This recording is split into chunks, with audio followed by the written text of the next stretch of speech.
You need to start treating your dreams like a scientific fact. Hi,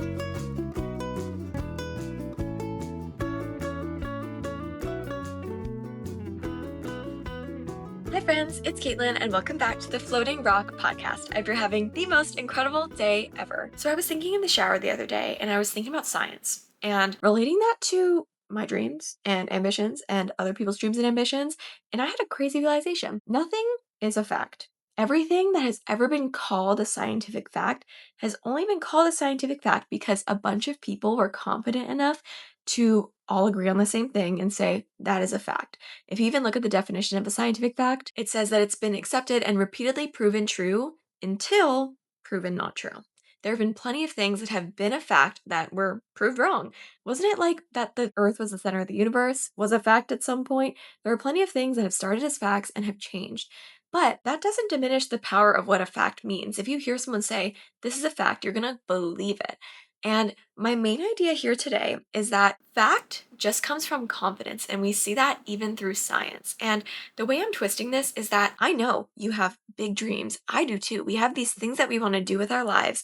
And a lot of time it's just these mental blocks that kind of keep us from getting it done. Obviously, there are external factors and other people's decisions, and other people have to do with our dreams a lot of the time as well. But I think a lot of the time we do slow ourselves down because of how we feel about it internally. And I think that what separates a lot of people is that the people at the top, they believe that their success and that their dreams are a fact. For example, I've mentioned them before. Giggly Squad, my favorite podcast, one of the hosts, Paige, she was talking one day on an episode saying, I knew from a very young age I was going to be famous. She just knew it. That was a fact. I think a lot of us, if you are not just born with that, like, I know it, fuck you type of energy, we kind of see it as like a, I know what I want it, like I deserve it. Like I think there's different tiers.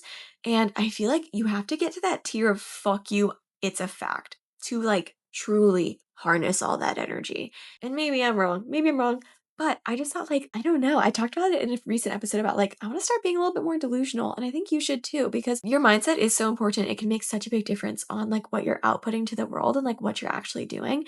So yeah, today I just want to give you 5 different steps and ways that I feel like you can start internally making your dreams feel like and become a fact. First of all, with that whole scientific realization, I guess, and probably the biggest note of today is going to be that confidence. 1 + 1 = 2 because everybody agreed and everyone saw it right there. They were confident enough to say that that is true. Time and time again, it was proved true.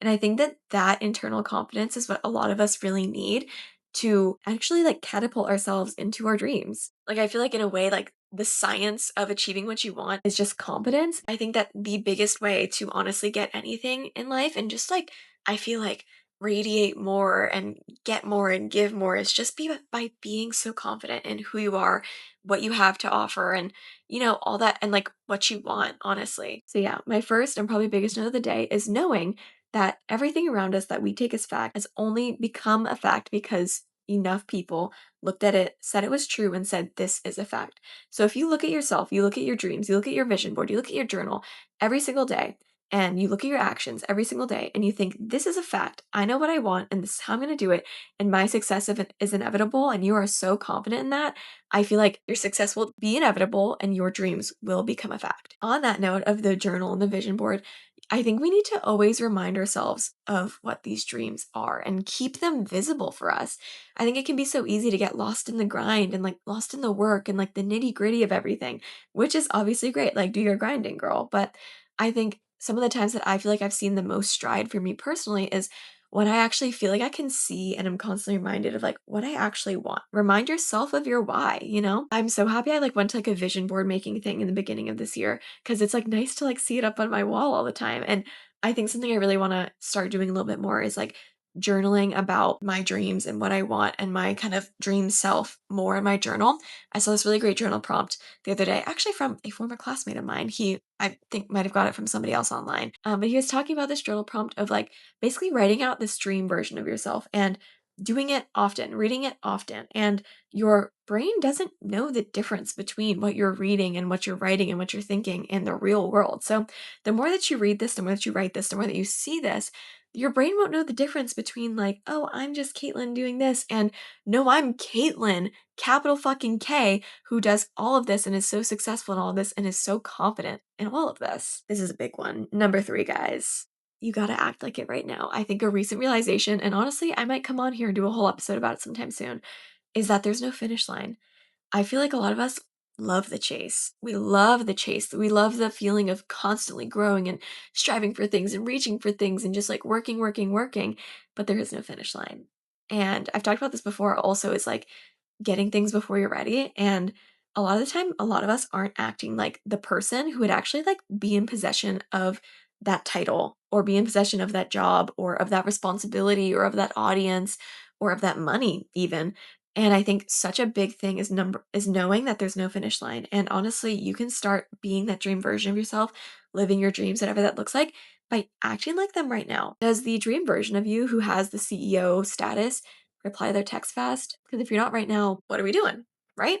Guilty. Does the dream version of you who has, for me, their own TV show, does she doom scroll? Like, what? Like, you know what I mean? Like, I think we need to start seeing these dreams as like more than just a goal, something you check off. It's a lifestyle in a way. And I think that we all see the lifestyle in the future, but it doesn't all happen at once, you know? And honestly, I think the checkbox is the thing that happens the very last, you know?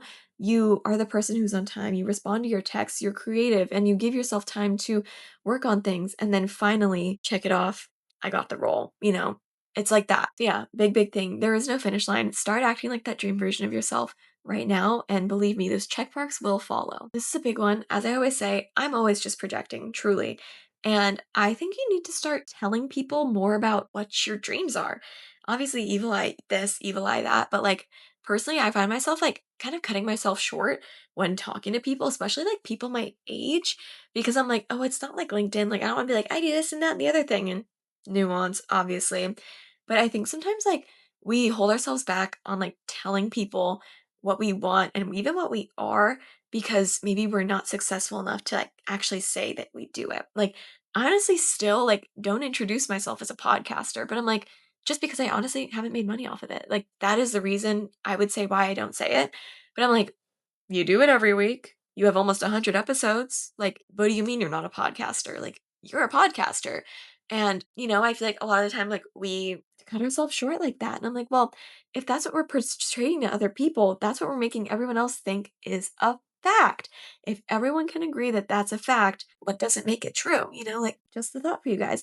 Start introducing yourself as, hi, I'm a scientist. Hi, I'm a filmmaker. Hi, I'm an artist, like all of these things, like just because maybe you haven't monetized it yet, if you are putting time and effort and love and care and devotion and drive into something, you are that. This is a good one. Know why you deserve it. I think we all know. I think if you truly, and if you don't quite know yet, great hurdle to jump over. Why do you deserve what you want? I hope and believe that everybody here has their big dreams, but they also want to do good with those big dreams. They want to put whatever money they receive in the right places. They want to support people. They want to help people. They want to further technology. They want to make people feel comforted. There's so many great reasons behind everybody's dreams. I just know it. There are so many good people in the world, and I'm sure you are one of them. And this is my moment for you to pause right now. You don't need to even whip out paper or pen or voice note or anything, or you could, but pause me right now and tell yourself why you deserve what you want. That is such an important thing behind getting what you want and making things feel like a fact to you is knowing that you deserve it and why you deserve it. And I believe that you do have worthy causes and that you are so deserving of the life that you want, the dream that you want. But it's important to also remind yourself that you are deserving of that. And lastly, number 5, do not wait, create. I think so many times we wait for people to come to us, opportunities to come to us, invites, invitations, collaborations. Like a lot of the time, I feel like we kind of just wait meekly, holding our hand out, kind of just waiting to be accepted by other people or other companies or whatever it is that you're doing, right? Other universities. But truly, I think such an important step and thing that we all need to keep doing more. Even if you're doing it now, keep doing it, girl. And congrats on doing it already. Or if you've done it before and you're kind of in an ebb of doing that, like let's get back into a flow of not waiting and creating. Make the community that you want. Make even the thing that you wanted to exist, like make that exist. Like just make those opportunities for yourself. And like I think sometimes we like think those things lack validity if there's once again no money behind it or not that many people behind it. But like trust me, like those things will come. And yeah, nothing goes wrong if you just create instead of waiting for things to come to you. Because I think at the end of the day, it's actually like that aura and that abundance and that energy that you create by creating that then makes things attracted to you and then makes you even more magnetic for more opportunities and more community and more people and more abundance and more everything lovely and just makes that dream more of a reality. So yeah, guys, those are some of my 5 ideas behind and projections, honestly, of how to make your dreams a fact because I want that for myself. I want that for you guys. I want that for all of us because you deserve a life to look back on and think, look at that, I accomplished the dream. And even furthermore, you deserve a life to look right down at your feet at, look around at your present surroundings and think, I'm living the dream. Because you deserve that, and I know that you will do good with that as well. But yeah, guys, thank you so much for listening. Follow the pod at flowing.rock.podcast. Subscribe on YouTube, rate it on Spotify and Apple Podcasts. Follow the pod as well. I'll love you forever. And yeah, I will see you guys next week. Peace and love and peace. Bye-bye.